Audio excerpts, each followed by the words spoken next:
அனைவருக்கும்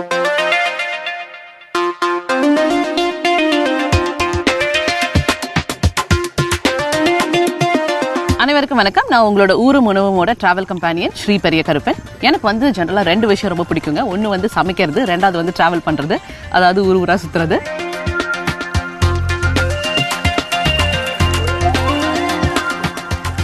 இது நாள் வரைக்கும் வெளிநாடுகளில் நிறைய ஊருக்கு போய் அந்தந்த நாடோட பாரம்பரிய உணவெல்லாம் நிறைய கற்றுக்கிட்டேன்.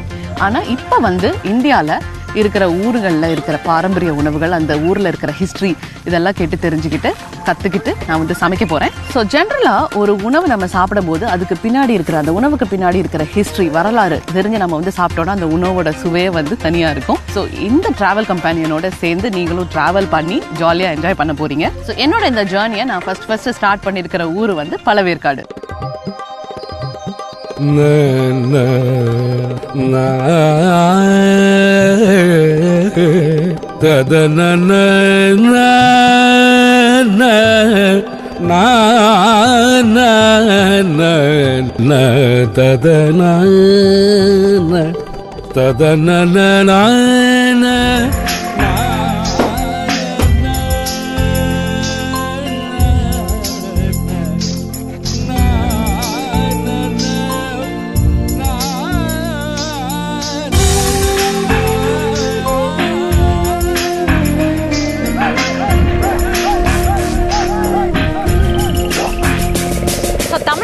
மேப் எடுத்தீங்கன்னா அதோட டாப் மோஸ்ட் ஸ்டெப், அதாவது வடகோடின்னு சொல்லலாம், அந்த இடத்துல இருக்கிறது தான் இந்த பழவேற்காடு. பழவேற்காடுக்கு வந்து இன்னொரு பேர் இருக்கு, அதுக்கு பேர் வந்து புலிகேட். இது வந்து இந்தியாவில் பார்த்தீங்கன்னா 2nd largest salt water lakh, அதாவது உப்பு தண்ணி ஏரி அப்படின்னு சொல்லுவாங்க.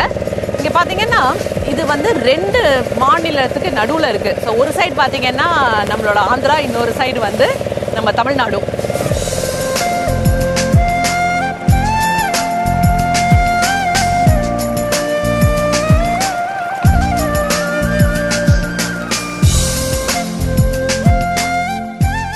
இப்போ நான் இருக்கிறது வந்து புலிகேட் பிரிட்ஜ். இதோட ஒரு எண்டில் வந்து புலிகேட் இருக்கு, அதாவது பழவேற்காடு. இன்னொரு எண்டில் வந்து கோட்டை குப்பம் இருக்கு. ஸோ இந்த இடத்துக்கு 500 வருஷத்துக்கான வரலாறும் 1000 வருஷத்துக்கான சுவையும் அடங்கி இருக்கு.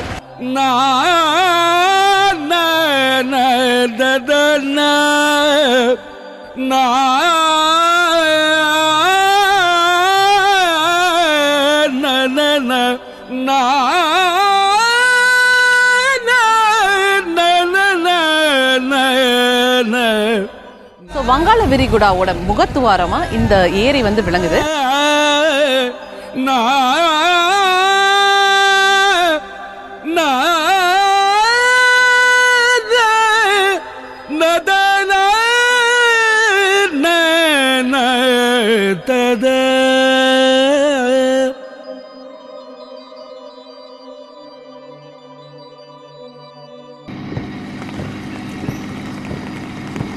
சில்லுன்னு காத்து, லேசான தூறல், சூரியன் முகத்தை காட்டலாமா வேண்டாமான்னு யோசிக்கிற ஒரு காலை பொழுது.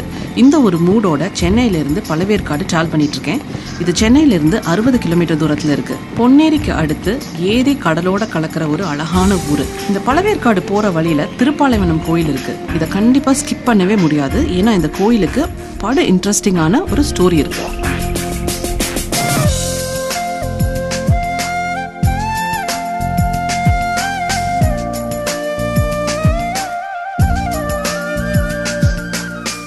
இன்னைக்கு 3:30 மணிக்கு எந்திரிச்சு குளிச்சுட்டு இந்த மாதிரி ஒரு சூப்பரான கோயிலுக்கு வந்து இவ்வளோ ஜாலியாக மழை வேற பெஞ்சிட்டு இருக்கு.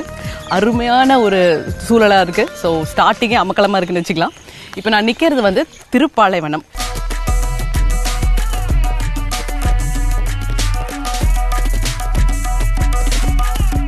ராஜேந்திர சோழன் கங்கை படையெடுப்பு முடிச்சுட்டு வரும்போது இந்த இடத்துல தான் அவரோட படை ஃபுல்லாக வந்து தங்கியிருந்தாங்களாம். ஒரு பாலை மரத்தில் வந்து யானை ஒன்று வந்து கட்டி வச்சுருந்தாங்களாம். அது கொஞ்சம் நேரத்தில் வந்து மயங்கி விழுந்துருச்சான்.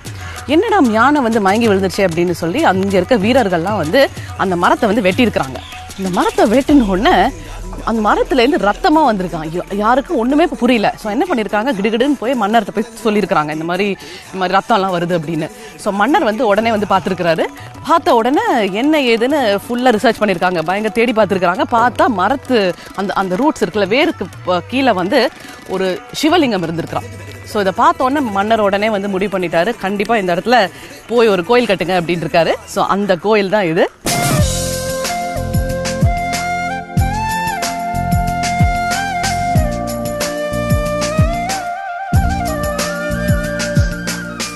இவ்வளவு அருமையான ஒரு ஹிஸ்டரியில் அமைஞ்சதுதான் இந்த கோயில். ஸோ இந்த கோயிலை பார்த்துட்டு இங்கேருந்து கரெக்டா 8 கிலோமீட்டர்ல வந்து பழவேற்காடு இருக்கு.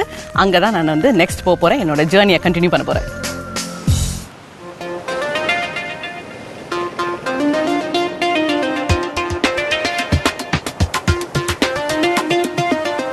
கோயிலுக்கு போயிட்டு ஒரு பாசிட்டிவ் எனர்ஜியோட புலிக்கட்டுக்கு வந்திருக்கேன். எங்க திரும்பினாலும் தண்ணி, புன்னகையோட மக்கள், அதாவது ஊருக்குள்ள நுழையும் போதே ரொம்ப எக்ஸைட்டிங்கா இருக்குது.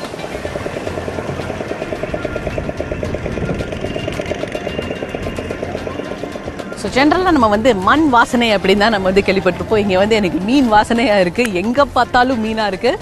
ரெண்டாவது வந்து பின்னாடி மக்கள் பரபரப்பாக வேலை பார்த்துக்கிட்டு இருக்கிறாங்க, பேர்ட்ஸ் நிறைய இருக்குது, அழகான லேக்ஸாக இருக்குது. ஸோ இந்த இடமே வந்து ரொம்ப எக்ஸைட்டிங்காக இருக்குது. அது மட்டும் இல்லை, இன்னைக்கு நான் வந்து ஃப்ரெஷ்ஷாக வந்து கிராப் எல்லாம் பிடிச்சி சமைக்க போகிறேன்.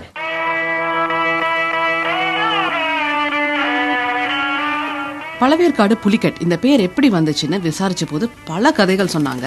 வேல மரம் அதிகமாக இருப்பதால பல்வேலங்காடு பழவேற்காடா மாறி இருக்கலாம்னு சில பேர் சொன்னாங்க.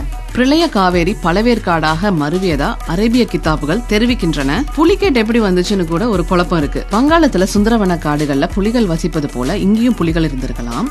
அதனால் புலிக்காடு என்று இந்த ஊரை அழைச்சிருக்கலாம். புலிக்காடு புலிக்கட்டாக மாறி இருக்கலாம்னு சில பேர் சொல்றாங்க. புலினா உப்பங்கழியும் கடலும் சந்திக்கிற ஒரு இடம். இதை ஒட்டி காடுகள் இருந்ததால புலிக்காடு புலிக்கட்டாக மாறி இருக்கலாம்னு ஒரு கருத்து இருக்கு. பிரிட்டிஷர்ஸ் வாயில பழவேற்காடு நுழையாததுனால புலிக்கட்டாக மாறி இருக்கலாம்னு சில பேர் சொல்றாங்க. இந்த இன்ட்ரெஸ்டிங்கான விஷயம் எல்லாம் கலெக்ட் பண்ணிக்கிட்டு என்னோட ஃபர்ஸ்ட் அட்வென்ச்சருக்கு தயாராயிட்டேன். ஆண்டனியானா தான் என்னோட கைடு. இன்னைக்கு போட்ல ஏறின உடனேயே மோட்டரை ஸ்டார்ட் பண்ணிட்டு ஒரு பெரிய கம்பால போட்டை தள்ளி வலிக்கு கொண்டு வந்து எங்க போட் ரைடை ஸ்டார்ட் பண்ணிட்டோம்.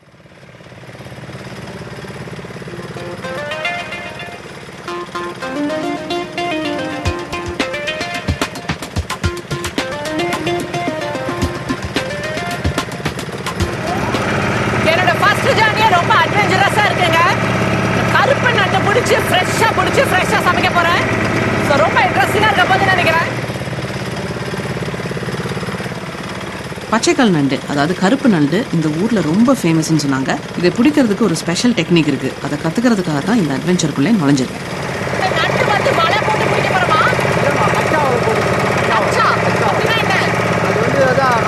இரும்பு கட்டி கீழே வாழை வச்சு கயிறு போட்டு கட்டு. அது நண்டு உள்ள போயிருமா? அதுக்கு தீனி போடுவோம். தீனி போடுவீங்க? என்ன தீனி போடுவீங்க? மீன் துண்டு பண்ணி போடுவோம். ஓ, ஒரு கச்சால எத்தனை நண்டு வரும்? ஒன்று வர 2 வர அதிகமாக வர 1 2 வராது. நானும் பிடிக்கலாமா? போகலாமா? அங்கே வலை போட்டுருப்பாங்க, அதில் மேலே கட்டை கட்டிருப்பாங்க, அது பிடிச்சி வரைக்கும் அங்கே கழிவு வருமா? எத்தனை கச்சா போடுவீங்க? அது ஒரு போட்டில் வந்து 10 15 அப்படி போடுவோம். ஓ, ஸோ மேக்ஸிமம் 15 நண்டு தான் பிடிக்கலாம் நீங்கள். அதாவது ஏரி எவ்வளோ ஆழம்னு ஆண்டனி அண்ணாட்ட கேட்ட போது அவரோட கழுத்து வரைக்கும் வரும் அப்படின்னாரு. ஆனால் நான் விழுந்தேன்னா கண்டிப்பாக மூழ்கிடுவேன். பெரிய வளமா, அது வாடி வலைன்னு ஒரு பேர். அது வந்து 60 பேர் 70 பேர் போய் இழுப்பாங்க போட்டு வாடி. நண்டு பிடிக்கிறாங்க, நண்டு மீன். என்னோட வாழ்க்கையில முதல்ல நான் வந்து நண்டு பிடிக்க போறேன். இற கட்டி நீங்க போடணும். இது ஓ, இற கட்டி போடணுமா? சரி, நீங்க ஒன்று போடுங்க, அதுக்கப்புறம் நான் போடுறேன். இற கட்டி இதை ஊசியில் போட்டு காட்டுவாங்க. கெளுத்தி மீனுங்க. அது என்ன உப்பா இருக்குமா? உப்பு போட்டு கட்டுவாங்க. ஓ, ஏன் கட்டணும் அப்படி? அப்பதான் நண்டு ஏறுங்க, அது இப்பதான் நீச்சல் ஏறும். ஓ, சரி சரி சரி, ஓகே. நான் ஒன்று இப்போ இற கட்டி போடலாமா? கட்டி போடுங்க. அவ்வளோதானா? அவ்வளோதான். ஓ, அவ்வளவே தானா? இற கட்டியாச்சு. இப்போ வந்து வலை வீசி நான் வந்து நிறைய நண்டு பிடிக்க போறேன். பாருங்க, இல்லை 40 நண்டு பிடிக்க போகுது. ஓகே, இந்த கச்சா இப்போ போட்டிருக்கோம்ல, இது இப்போ எவ்வளோ நேரத்தில் வெளியில் எடுக்கலாம்? ஒரு அரை மணி நேரம் ஆகுமா? அதில் என்ன ஒரு 4-5 நண்டு விழுகுமா? ஒரு நண்டு 2 நண்டு வரும். ஒரு நண்டு 2 நண்டு விழுகும். இங்கே டச் போர்ச்சுகீஸ்லாம் எப்படி வந்தாங்க அப்படின்னா, இந்தோனேஷியா அருகே புயலால் சிக்கிய கப்பலில் இருந்து தப்பிச்ச சில டச் பீப்புள் புலிக்கெட்டில் கரை சேர்றாங்க. குடிநீர் சேகரிக்கிறது தான் அவங்களோட நோக்கம். ஆனால் இங்கே இருந்த பொருளாதார சாத்தியங்களை பார்த்துட்டு அவங்க இங்கே ஒரு தளம் அமைக்க டிசைட் பண்ணுறாங்க. 16ஆம் நூற்றாண்டில் டெல்லி முஸ்லிம்ஸ் ஆட்சியும் விஜயநகர ஆட்சியும் வலிமை குன்றி இருந்ததால இதை பயன்படுத்திக்கிட்டு போர்ச்சுகீஸை விரட்டி விட்டு டச் கிழக்கு இந்திய கம்பெனியை நிலைப்படுத்துறாங்க. 17th செஞ்சுரி முழுவதுமே இங்க டச் கொடி தான் பறந்துச்சு. ஸோ கப்பல்ல அவங்களுக்கு லாபகரமான பொருட்களை ஏற்றி யூரோப் சென்று ட்ரேட் பண்ணாங்க. ஆனா பிரிட்டிஷ் இங்க வந்ததும் இவங்களோட கதை முடிஞ்சே போச்சு. புலிகேட் இந்திய வரைபடத்தின் முக்கியத்துவத்தை இழந்து ஆங்கில அதிகாரிகளின் பிக்னிக் ஸ்பாட்டாக மாறிடுச்சு.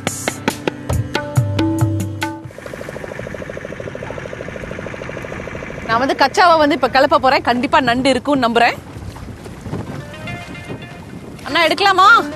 இங்க நல்ல வெயிட்டா வலிக்கணும்னா வெயிட்டா ஃபாஸ்டா எடுக்கணும். ஓகே ஃபாஸ்டா எடுக்கணும், வெயிட்டா எடுக்கணும்ங்கறத எடுத்துருவோம். நம்ம கை போட்டு இந்தாங்க நீங்களும் பிடிங்க. வலிங்க வலிங்க நல்ல வெயிட்டா வலிங்க வலிங்க வலி மேல போடுங்க. தூக்கு மேல போடு போயிடுச்சு உள்ள.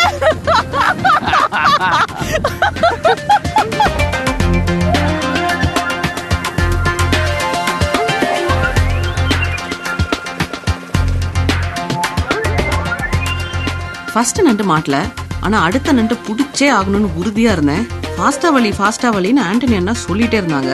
வலைய இழுத்தா ரொம்ப வெயிட்டா இருந்துச்சு. உள்ளுக்குள்ள ஒரே பயம், பெரிய நண்டு மாட்டினா என்ன செய்யறதுன்னு. கடைசியா அண்ணன் போட்ட வலையில தான் பெரிய நண்டு மாட்டுச்சு.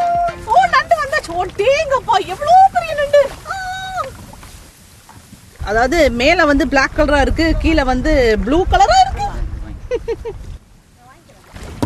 இவ்வளவு பெரிய நண்டா இருக்கு. இதெல்லாம் வந்து எக்ஸ்போர்ட் குவாலிட்டியான இதெல்லாம். ஐயோ எவ்வளோ பெரிய நண்டு. இன்னைக்கு நான் மசாலா போட வேண்டிய நண்டு என்ன எப்படி பாக்குது பாருங்க. நம்ம அண்ணன் இங்க வந்து நிறைய நண்டு பிடிச்சி வச்சிருக்கிறாரு. இதை அந்த நண்டோட சேர்த்துடலாம். பெரிய பெரிய நண்டு, எவ்வளோ பெரிய நண்டு. இதெல்லாம் கிலோ வந்து எவ்வளவு ரூபாய்க்கு? இதெல்லாம் 400 கிலோ 300-400 ரூபாய்க்கு போகும். ஸோ எங்கே சமைக்கலான்னு தேடிட்டு இருந்த போது தான் வழியில் நிறைய பேர்ட்ஸ் பார்த்தேன். கடலை ஒட்டி ஆழமற்ற இந்த ஏரி தான் இந்த பறவைகளுக்கு வீடு. அதனால அரசாங்கம் இங்கே பேர்ட் சாங்சுரி ஒன்று அமைச்சிருக்கிறாங்க. இந்த பேர்ட் சாங்சுரியோட பரப்பளவு 481 கிலோமீட்டர்ஸ். அதாவது தமிழ்நாடு மற்றும் ஆந்திரா இந்த 2 மாநிலங்களிலும் இது பரவி இருக்கு. ஸோ பாரம்பரியம் மிக்க இந்த ஊரில் ஃபர்ஸ்ட் ஸ்பெஷாலிட்டி என்னன்னு பார்த்தீங்கன்னா போட்டிங். செகண்ட் ஸ்பெஷாலிட்டி வந்து பேர்ட் சாங்சுரி. இங்கே வந்து பல ஆயிரக்கணக்கான பேர்ட்ஸ் வந்து பல வெளிநாடுகள்லேருந்து மைக்ரேட் ஆகி வர்றாங்க. அதோட பெஸ்ட் சீசன் என்ன அப்படின்னு பார்த்தீங்கன்னா அக்டோபர் அண்ட் நவம்பர். சர்வதேச அளவில் இந்த பழவேற்காடு சாங்சுரியை வந்து அங்கீகரிச்சிருக்கிறாங்க. ஸோ இந்த இடத்துல பெலிகன், கூளைக்காடா அப்படிங்கிற பேர்ட்ஸை வந்து அடிக்கடி பார்க்க முடியும். இதில் ரொம்ப ஸ்பெஷாலிட்டியான பேர்ட் அப்படின்னு பார்த்தீங்கன்னா ஸ்பாட் பெல்லி பெலிகன். அது வந்து இந்த இடத்துக்கு மட்டும்தான் வரும் அப்படிங்கிறாங்க. அது மட்டும் இல்லைங்க, இந்த ஏரியை சுற்றி கிட்டத்தட்ட 50 குப்பும் இருக்கு. இந்த ஏரி அவங்களுக்கு மட்டும் பாரடைஸ் இல்லை, கண்டிப்பாக இந்த பேர்ட்ஸ்க்கும் பாரடைஸ் தான். அதாவது நண்டெல்லாம் பிடிச்ச அப்புறம் எங்கே சமைக்கலான்னு தேடிட்டே இருந்தபோது ஒரு இடம் மாட்டுச்சு. 2 சைடும் தண்ணி, நடுவில் வந்து ஒரு சின்ன piece of land. So boat அங்கே நிறுத்திட்டு என்னோட சமையலை வந்து ஆரம்பிச்சிட்டேன். ஆண்டனியானே வந்து எனக்கு இந்த நண்டெல்லாம் க்ளீன் பண்ணி கொடுத்துட்டாங்க. இதை வந்து சூப்பரான ஒரு புலிகேட் ஸ்டைலில் ஒரு நண்டு மசாலா போட போகிறேன். ஸோ இப்போ ஃப்ரெஷ்ஷாக பிடிச்ச நண்டு ஃப்ரெஷ்ஷாக வந்து எடுத்து நான் மசாலா போட போகிறேன். இந்த எக்ஸ்பீரியன்ஸே ரொம்ப ஜாலியாக இருக்குது. ஸோ ஆரம்பிச்சிடலாம். ஸோ ஃபஸ்ட்டு வந்து இந்த நண்டை வந்து லேசாக மஞ்சத்தூள், அப்புறம் வந்து மிளகாத்தூள், அப்புறம் வந்து இஞ்சி பூண்டு விழுது, அப்புறம் வந்து உப்பு, இது எல்லாத்தையும் போட்டு நல்லா பிரட்டிக்கலாம். ஸோ இந்த மசாலாவில் வந்து நண்டு கொஞ்சம் நேரம் ஊறணும். ஸோ அது ஊறட்டும். மீன்வேல் நம்ம வந்து ஸ்டவ் ஆன் பண்ணிக்கலாம். ஓகே, ஸோ ஒரு கடாய் வச்சுக்கலாம். முதல்ல எண்ணெய், இதில் ஃபஸ்ட்டு வந்து இலை, அப்புறம் வந்து கிராம்பு, அப்புறம் வந்து பட்டை, இதெல்லாம் போட்டுட்டு கொஞ்சம் நல்லா பொரிஞ்சோடனே ஃபர்ஸ்ட் சோம்பு, அப்புறம் வந்து கருவேப்பிலை, அப்புறம் நறுக்கி வச்சிருக்கிற சின்ன வெங்காயம் கொஞ்சம் நிறைய, அப்புறம் பச்சை மிளகா, அப்புறம் இன்னொரு 1/2 டீஸ்பூன் இஞ்சி பூண்டு விழுது. ஸோ இது எல்லாத்தையும் போட்டு நல்லா வதக்கிக்கணும். இதில் வந்து தேங்காய் போட்டும் பண்ணுறாங்க, தேங்காய் போடாமையும் பண்ணுறாங்க. இன்றைக்கி நான் பண்ண போகிற டிஷ் வந்து தேங்காய் போட்டு தான் பண்ணுறேன்.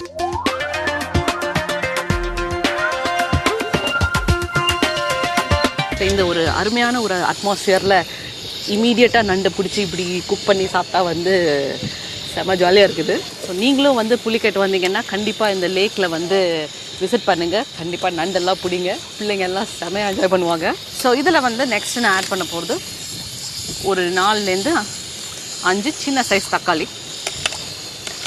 ஸோ இது மசாலா வந்து கொஞ்சம் நல்லா வதங்கணும். அதுக்கப்புறம் தான் வந்து நம்மளோட நண்டில் அது நல்லா சாரும். ஸோ இதில் வந்து நமக்கு தேவையான அளவு மஞ்சத்தூள், அப்புறம் வந்து மிளகாத்தூள், ஸோ கொஞ்சம் காரமாக இருக்கலாம், அப்புறம் வந்து மல்லித்தூள், அப்புறம் கொஞ்சமாக மிளகுத்தூள். ஸோ இது எல்லாத்தையும் போட்டு இதை நல்லா வதக்கிக்குவோம். அதாவது மசாலா நல்லா ஒன்று சேர வதங்கணும். இங்கே வந்து பக்கத்தில் தான் ஸ்ரீஹரிகோட்டா இருக்குது. ப்ளஸ் காவேரி ஆறு வந்து 3 தடவை திசை மாறி இருக்கிறதா ரிசர்ச்சர்ஸ் வந்து நம்மளுக்கு சொல்லியிருக்கிறாங்க. இப்போ வந்து பூம்புகார் பக்கத்தில் சேர்ற வந்து காவேரி நதி இதுக்கு முன்னாடி பிச்சாவரத்துலையும், அதாவது சிதம்பரத்துக்கு பக்கத்தில் இருக்க பிச்சாவரத்துலையும் இந்த ஊர்லேயும் வந்து கலந்ததாக வந்து சரித்திரம் இருக்குது. ஸோ மசாலா வந்து அருமையாக வெந்துருச்சு. இப்போ இந்த சமயத்தில் என்ன பண்ண போகிறேன்னா நம்மளோட நண்டை வந்து உள்ளே சேர்க்க போகிறேன். நம்மளோட பெரிய நண்டு, சின்ன நண்டு, எல்லா நண்டும் உள்ளே இருக்காங்க. ஸோ இது ஒரு 2-3 நிமிஷம் நல்லா வெந்தப்புறம் என்ன பண்ணணும் அப்படின்னு பார்த்தீங்கன்னா, நம்ம ஒரு சூப்பரான ஒரு மசாலா ஒன்று வந்து அரைச்சி வச்சுருக்கிறேன். தேங்காய், சோம்பு, அப்புறம் கருவேப்பிலை, அப்புறம் பச்சை மிளகா, ஒரு 2 இல்லாட்டி 3 பச்சை மிளகா போட்டு அரைச்சி வச்சுருக்கிறேன். ஸோ இதுதான் வந்து இந்த என்டையர் கிரேவியை வந்து திக்கன் பண்ணி அப்படி சூப்பரான ஒரு டேஸ்ட் கொடுக்கக்கூடிய சீக்ரெட் மசாலா இதுதான். ஸோ இந்த நண்டு வந்து கருப்பாக இருக்கிறதுனால நான் வந்து பிளாக் நண்டு, கருப்பு நண்டுன்னு நான் வந்து ரொம்ப நேரமாக சொல்லிட்டு இருக்கிறேன். பட் இங்கே ஊருக்காரங்க வந்து என்ன சொல்லிட்டு இருக்காங்கன்னா, சரி இது வந்து கருப்பு நண்டு இல்லை, இது வந்து பச்சை நண்டு அப்படின்னு இருக்கிறாங்க. ஸோ பச்சை நண்டு ஸ்பெஷல். ஸோ நல்லா மூடி போட்டு வேக விடுவோம். இதை நல்லா கலந்துட்டு இதுக்கு தேவையான அளவு கொஞ்சோண்டு தண்ணி மட்டும் சேர்த்துக்கலாம். ஸோ இந்த நண்டு வந்து அட்லீஸ்ட் ஒரு 15-20 நிமிஷம் நல்லா கொதிக்கணும். இப்போ தூரத்தில் பார்த்தீங்கன்னா ஒரு 40-50 பேர் பயங்கரமாக சத்தம் போட்டுக்கிட்டு இருக்கிறாங்க. நம்ம போட்டில் வரும்போது அந்த நாய்ஸ் கேட்டோம்.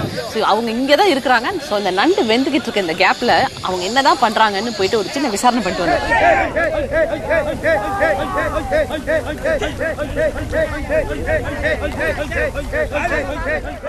ஓ ஐயா, அங்கே இவ்வளோ சத்தம் போடுறாங்களே, என்ன நடக்குதுங்க? அது வேலை பெரிய வேலைமா. அது வந்து 100 பேர், 60 பேர், 80 பேர் அப்படி போடுவாங்க. ஓ, ஸோ அது அவ்வளோ பெரிய வேலையில நிறைய மீன் விழுகுமா? நிறைய மீன் மாட்டோம். அத்தனை பேருக்கும் 60 பேருக்கும் பங்கு அது. அப்படியா? ஸோ உத்தேசமா எவ்வளோ மீன் மாட்டோம்? அப்புறம் 20,000 ரூபாய் படம், 10,000 ரூபாய் படம், 30,000 ரூபாய் படம். ஓ பரவாயில்லையே. எத்தனை வகையான மீன் வகைகள்? பல வகை மீனுங்க இருக்கும். அதுல நண்டு விழுகுமா?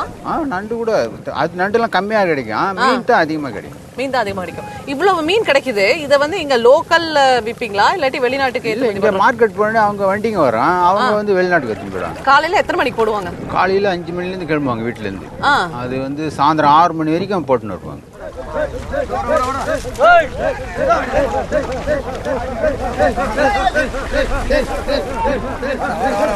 ஸோ 2 சைடு இந்த வலையை வந்து இழுப்பாங்களாம். நடுவில் வந்து ஒரு பை மாதிரி இருக்கு. அந்த பையில தான் வந்து எல்லா மீனும் போய் விழுகுது. ஒரு நாளைக்கு 4 தடவை கூட இந்த வலையை போடுவாங்களாம். இப்போ பார்த்தீங்கன்னா இப்போ வந்து கூச்சல் ரொம்ப அதிகமாக இருக்கு. இதோட ரீசன் என்ன அப்படின்னு பார்த்தீங்கன்னா, அங்கே எவ்வளோ மீன் கிடைச்சிருக்கு அப்படின்னு பார்க்குறாங்க. மீன் நிறைய இருந்தால் சத்தம் ஜாஸ்தியாக வரும் இருக்கு. ஸோ பெரலுக்கு ஏற்ற வீக்கோங்க மாதிரி சத்தம் வந்து எவ்வளவு சத்தம் இருக்கோ அவ்வளவு மீன் உள்ள இருக்குன்னு அர்த்தம். ஸோ ஜாலியாக என்ஜாய் பண்ணிட்டு இருக்காங்க. நானும் ஜாலியாக என்ஜாய் பண்ணிட்டு இருக்கிறேன். ஓகே, நம்மளோட நண்டு மசாலா வந்து சூப்பராக ரெடி ஆயிடுச்சு. நீங்கள் சாப்பிட்டு பாருங்க. சூப்பர்மா, நல்லா இருக்கு. அப்படியா? காரங்கறதும் நல்லா இருக்கு. தூக்கலா இருக்கா? நல்லா தூக்கலா இருக்கு. ஸோ அருமையான நண்டு மசாலா செஞ்சு முடிச்சாச்சு. ஸோ நெக்ஸ்ட் வந்து கரைக்கு தான் போறேன். இந்த பியூட்டிஃபுல் எக்ஸ்பீரியன்ஸ் இந்த வாரத்தோட முடிய போறது இல்ல. அடுத்த வாரமும் புலிக்கட் தான். இவ்வளோ பெரிய மீன். ஐயோ, ஒரு ஏலங்கிறது எவ்வளவு மீன் இருக்கும்? நல்லா வதங்கிருச்சுல வெங்காயம், தக்காளி, பூண்டெல்லாம். ஸோ நானும் வந்து அந்த களி மாதிரி பண்ணி இந்த கருவாட்டு குழம்போட வச்சு சாப்பிடலாம் அப்படின்னு இருக்கிறேன்.